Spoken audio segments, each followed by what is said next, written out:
Hello friends, जैसा कि हमने लास्ट एपिसोड में देखा, चंसोमान के आदमी काफ़ी सारे फिशरमैन के लोग मार देते हैं। इसके बाद वो उस फेरी टेलर आज बूढ़े के पास पहुंच जाता है और उससे पूछने लगता है उन लोगों का पता। इस पर बूढ़ा उन लोगों का उसको पता बता देता है। उसके बाद वो उससे एशियंट विच क्लैन के बारे में भी पूछता है। फिर सर वो बूढ़ा उनसे कहने लगता है शायद वो गायब नहीं हुई है, अभी भी है। मिडल ओशन शोफान के बारे में सोच रही होती है। अब आगे इस एपिसोड के शुरुआत में हम देखते हैं एक रेस्टोरेंट को। वहाँ पर दो लोग आए हुए होते हैं और वो रेस्टोरेंट के मालिक से पूछने लगते हैं, जो कि हड़बड़ी में सामान को बढ़ा रहा होता है, कुछ खाने को मिलेगा। इस पर वो उससे कहने लगता है दोनों गेस्ट, मेरा रेस्टोरेंट अब बंद होने वाला है। इस पर वो पूछने लगते हैं ऐसा क्यों? कई दिनों से कुछ मॉन्स्टर आ रहे हैं जो लोगों को खा जाते हैं, जिस वजह से ये यहाँ पर बिजनेस अच्छी तरह से चल नहीं पा रहा है। इस पर वो कहने लगता है उस पहाड़ को तो कुछ लोग रखा रहे हैं ना, पर ऐसा कैसे हो सकता है कि वो लोग आ जाएं?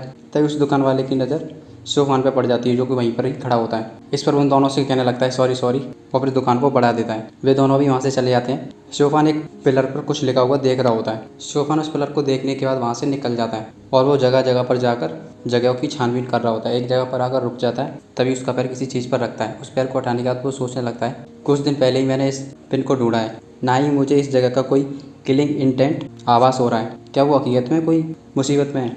तभी हमें इधर जेनी माउंटेन को दिखाने लगते हैं। यहाँ पर टेम्पल होता है, जो कि टेम्पल सेक्शन का बेस होता है। वहाँ पर बहुत ही सारे लोग वाइट कलर की ड्रेस में बैठे खड़े हुए होते हैं। तभी एक आदमी आता है, उसके आगे हुए सभी लोग झुक जाते हैं और कहने लगते हैं सीनियर ब्रदर। इसके बाद वो थोड़ा आगे पहुँच जाता है और एक और आदमी के पास पहुँचता है जिसके हाथ में चील होती है। वो भी कहने लगता है सीनियर ब्रदर। इसके बाद वो ब्रदर ले आगे की तरफ देखते हुए वो उस आगे की टेम्पल की तरफ देखकर कह रहा होता है क्या मास्टर स्वांगम दोबारा से उस मॉन्स्टर को इंटरोगेट कर रहे हैं? इस पर वो कहने लगता है हाँ, कुछ नगाड़ों की आवाज़ आ रही होती है। फिर हम उधर ही पगोड़ा की तरफ देखने लगते हैं, जिसके अंदर में काफ़ी भयंकर एक लावा दिखाया जाता है। एक पत्थर दिखता है, उस पर से काफ़ी सारी स्पिरिचुअल निकल रही होती हैं और साथ में ही एक आवाज़ गूंज रही होती है आज के साथ ही 300 साल हो चुके हैं और मैं तुमको तब से ही इंटरोगेट कर रहा हूँ। मेरे पेशेंस की लिमिट दूर होती आ रही है। अच्छा रहेगा कि तुम मुझे सब कुछ बता दो। और एक मॉन्स्टर के चिल्लाने की सी आवाज़ें निकल रही होती हैं। तभी इधर शोफान कहने लगता है काफ़ी समय पहले डीमन सेक्शन का एक डिसिपल इस जगह पर आया था और जिस जगह की जानकारी फेंक्सिया वैली ने हमको दी थी, पर मुझे डर है कि तभी अचानक से बंदर इशारा करने लगता है। हम देखते हैं कि एक आदमी पेड़ पर चलते हुए आगे की तरफ जा रहा होता है। शोभन उसको देखने के बाद तुरंत ही उसका पीछा करना शुरू कर देता है। उसका पीछा करते करते वो एक सुनसान जगह पर आ जाता है जहाँ पर एक झोपड़ी डली होती है। उसके अंदर आवाज़ें निकल रही होती हैं।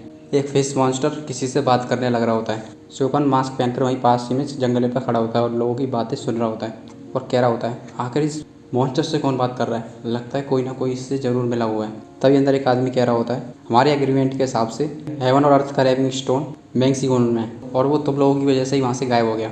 उनकी बात सुनने का शोफन कहने लगता है क्या ये लोग उसी ट्रीजर की बात कर रहे हैं जो कि तुमने पी लिया है? अंदर एक आदमी उन सभी फिश मॉन्स्टर्स की बात को एक्सप्लेन करते हुए कह रहा होता है हमें नहीं पता था कि तुम लोग हमको बिट्रे कर दोगे, क्योंकि तुम लोगों को ही पता था ना कि वो जगह कब खुलने वाली है। तो इस वजह से हम लोगों की जानकारी तुम लोगों ने पहले ही लीक कर दी। वो उस पास में खड़े आदमी को बता रहा होता है। शोफन लोगों की बातों का तरीका देखकर कहने लगता है ये लोग हमारी भाषा में बात तो नहीं कर रहे। तभी उसकी नज़र उस आदमी के कप पे पड़ जाती है और उसको देखकर वो कहने लगता है ये तो फेंगिंग वैली का आदमी है। तभी वो आदमी धीरे धीरे करके अपना मुखौटा उठाने लगता है और वो उससे पास वाले से कह रहा होता है जहाँ पर भी ट्रीजर निकलेगा ऐसा नहीं है कि कल्टीवेटर उसके पास नहीं आएंगे। ट्रीजर निकलेगा तो वो लोग उसके पास तो आना ही आना है। उन लोगों को हम तो कंट्रोल नहीं कर सकते, कह दो उससे। शोफान उसकी शक्ल देखकर कह रहा होता है अंकल होना हो ये ज़रूरी इनक्रीज वैली का ही मेंबर है। तभी वो मॉन्स्टर की बात को एक्सप्लेन करते हुए कह रहा होता है ये मॉन्स्टर कह रहा है वहाँ पर जो अंडर वाला ट्रीजर था उसको हम लेकर साथ नहीं गए, इस वजह से कि बहुत ही ज़्यादा गुस्सा था। इसके बाद वो बीच दोबारा से कहने लगते हैं हम लोग 3 दिन के बाद वापस यहाँ पर आएंगे। इस पर यही बात वो उसको दोबारा से बता देता है। शिवपान भी इन लोगों की बात वहीं से छुपकर सुन रहा होता है। तभी वो आदमी कह रहा होता है तुम्हारे उस ट्रीजर को हम ज़रूर 3 दिन के अंदर ढूंढ के हम निकाल के दे देंगे तुमको, चाहे कुछ भी हो। उन लोगों के चले जाने के बाद वो कहने लगता है ये बीस्टों का झुंड भी ना। उसके बाद वो अपने पास वाले लड़के से कहने लगता है 3 साल तक तुम्हें इन सबको देखना होगा। इस पर वो कहने लगता है मैं आपका बेलव्ड डिसिप्लिन हूँ, आपके इन सब कामों को मैं ही देखूँगा, आप चिंता ना करें। इस पर वो झटका मारते हुए कह रहा होता है सही है कि ये तुमको पता है, पर वो सेंगुआ इतना क्या है वो इन सब चीज़ों को तो देखेगा ही नहीं। उन लोगों की बात सुनने के बाद शोभा सोच रहा होता है इस फेंक्सिया वैली के साथ जरूरी ना जरूर कुछ ना कुछ गलत तो है। वो बस इतना कहीं पता है। तभी उसके पास से कहीं से एक पत्थर आके गिरता है। उसकी पत्थर की बात सुनते ही अंदर से वो कहने लगता है कौन है बाहर?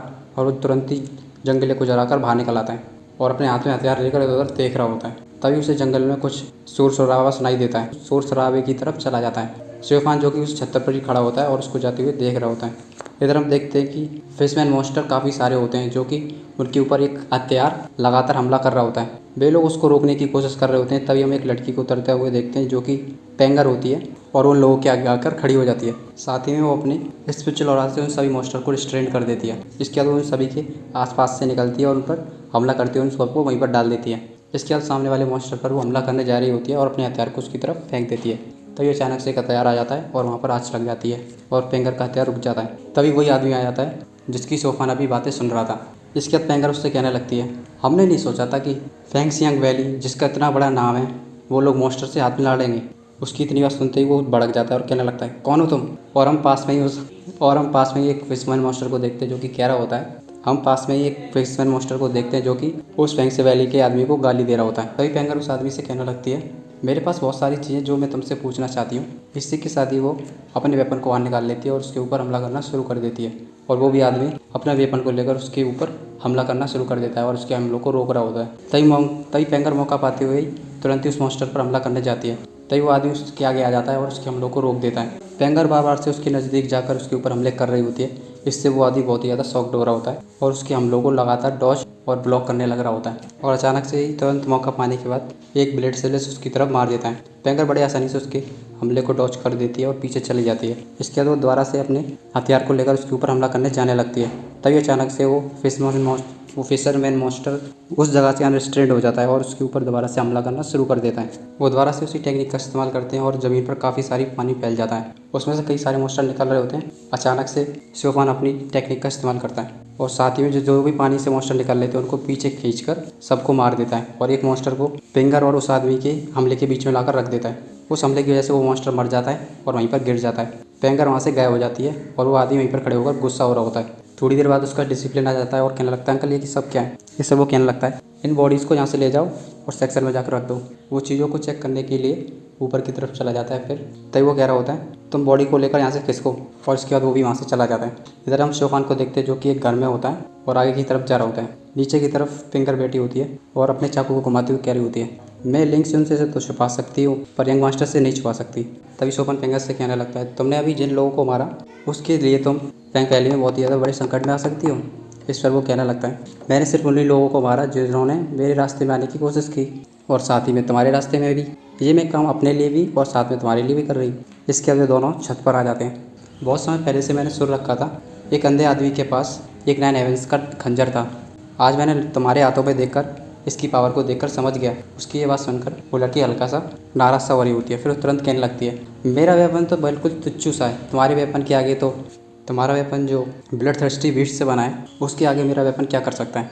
उसकी बात सुनकर वो स्योफान तुरंत ही बात को चेंज कर देता है और कहने लगता है, अब तुम यहाँ पर आई गई हो तो फेंगसा वैली में तुम यहाँ पर क्या करना चाहती हो, बताओगी?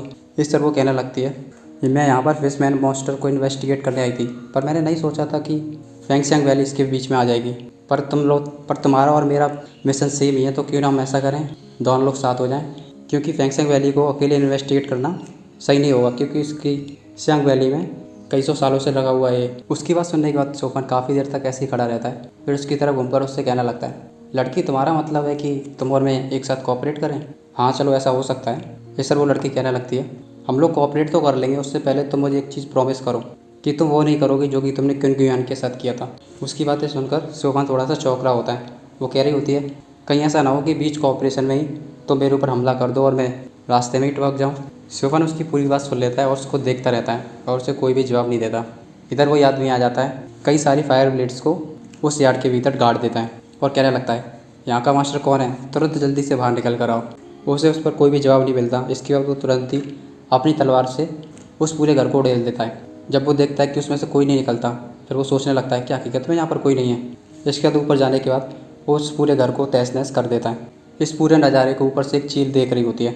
इधर हम फेंगसे टेम्पल के पूरे सेक्शन को देखते हैं जो कि पूरी तरह अच्छी तरह से पहाड़ों में बसा हुआ होता है। थोड़ी दूर जाने के बाद हम एक घर के ऊपर पेंगर और शोफान को देखते हैं जो कि उसके अंदर घुसने की कोशिश कर रहे होते हैं। शोफान अपनी अंतर्दृष्टि से देख रहा होता है कि वहाँ पर आवाज़ें गूंज रही होती हैं, अच्छी तरह से यहाँ पर पहरा करो।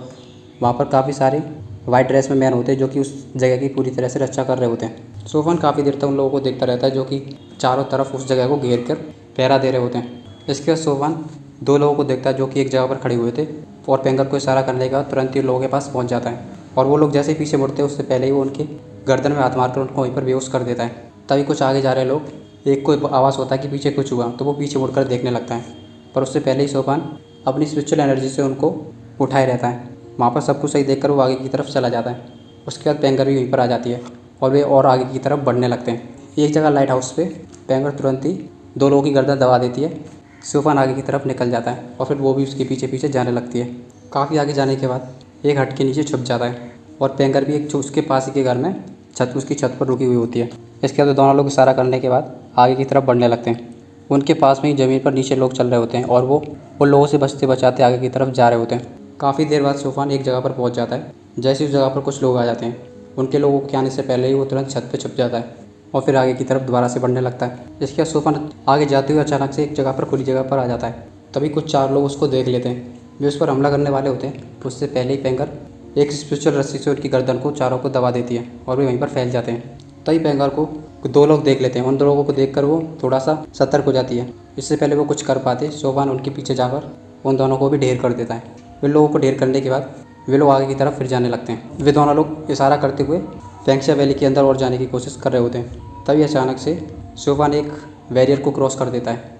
जैसे वो बैरियर क्रॉस होता है, उस जगह की सारी घंटियाँ बजने लगती हैं और धीरे धीरे करके उस पूरे टेम्पल में आवाज़ गूंजने लगती है। तभी एक बूढ़े आदमी की आवाज़ गूंजने लगती है। आखिर किस चोर की हिम्मत हुई फेंगशा वैली में घुसने की।